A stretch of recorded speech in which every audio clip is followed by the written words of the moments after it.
honestly expected to have so much more footage of my healing process because I thought it would take weeks, if not months, to heal from my back injury. I'm running out of injury-specific rehab work to show you, and now you get to come along for the ride as I continue with my regularly scheduled programming of preparing to become a professional martial artist.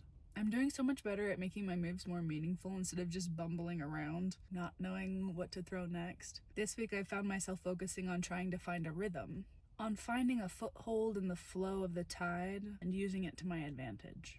My unwavering appointment with Monica on Monday morning, my Monday morning with Monica, was about being explosive and quick. Get in, get out, and work defense. It seems like the longer time goes on, and the more I practice what I learn, the more natural it becomes. I said it last week that it felt like I was drinking from a fire hydrant. This week it feels like I'm at least able to ride that stream of water that comes out of the fire hydrant.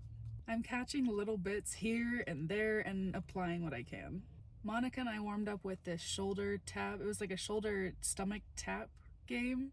We were trying to tag the other person in the shoulder or the stomach and not get tagged ourselves. We were trying to tag the other person as many times as we could within our 3-minute round, then we'd have a 30-second break and then we'd go again. It was all fun and games until she brought out the pool noodle.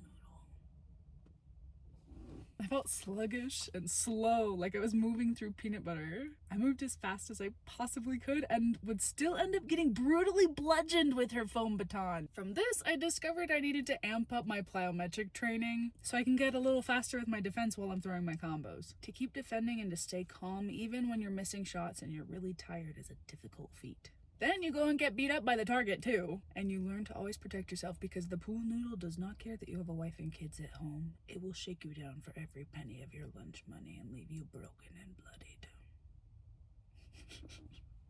I find myself working technique and cardio drills with the women's Muay Thai class. Monica will give us a drill and most of us will focus on getting the movements exactly right. I've noticed that we're pretty robotic and technical with everything, but lately I don't feel pain in my spine, and I've noticed an increase in my sense of body awareness. Coach Gunny sat in and kept mumbling in his grumbly Hawaiian accent, and we played that awkward game of asking, "What?" as we shout at each other across the mats, and eventually we just smile and nod. He kept telling me that I was stiff, like a tree, and he had this, I could not understand what he was saying.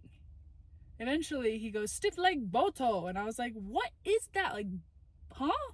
Eventually, I got it down to the point where I understood that I was stiff in everything that I was doing, but I thought I was relaxed. Apparently, though, the looser you are, the snappier you can be. I'd like to work this week on being more explosive and loose so that I can make an impact on or take impact from them. Then I can absorb shock and not rock their shit. Those that practice gently can make quick, precise movement. If you'll notice, Monica does a great job of zooming in, tapping my shoulder, and then zooming right back out without throwing her weight into me. This shoulder stomach tag game that we used to warm up was so fun that we ended up using it for this women's Muay Thai class, and everybody loved it there too. I love playing the recordings back and hearing all the laughter as we simulate murder.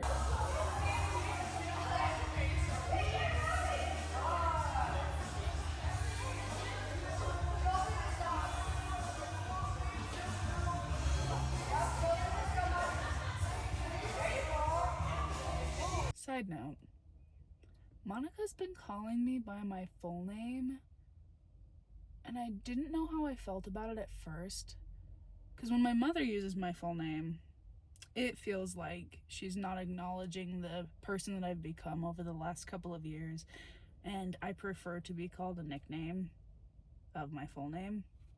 I don't know, and so it just feels weird coming out of my mother's mouth, but when Monica uses it, it feels like an ode to my heritage and my ancestors. It feels honorific almost, so I'm gonna let her keep using it for now. It feels like endearing, so yeah. During Wednesday 6 a.m. sparring, I felt really on. The most alert and responsive that I've been since the age of 25 when my prefrontal cortex hardened and I all of a sudden gained a level of consciousness. It's an experience I can only really explain as a sudden accumulating of enough experience points to gain a character level. Getting punched in the face and the liver didn't hurt nearly as much today, probably because I was having fun with all of it. My main focus was to find a flow, to keep my hands up and block while I work so I can keep calm and stay in the flow. I felt kind of bad for bullying one person there. I was trying to go slow and give her some time to block. I surprised both of us a few times with a few solid shots to her mouth. All is well though, Jeff went easy on me in our sparring round. All in all, it was a nice medium intensity spar.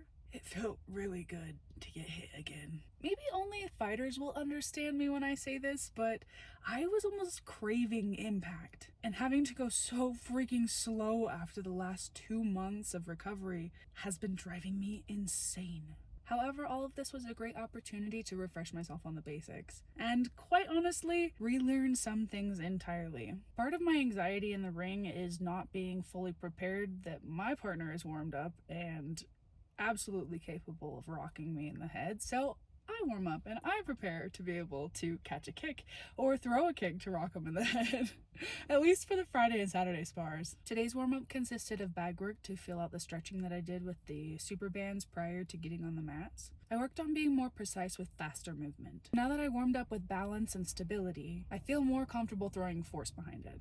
Coach Connie told me I already had enough footage. What I really need to study is footwork. I immediately assumed he was telling me to stop recording because he was at first. I think he assumed I'd be posting everything I film.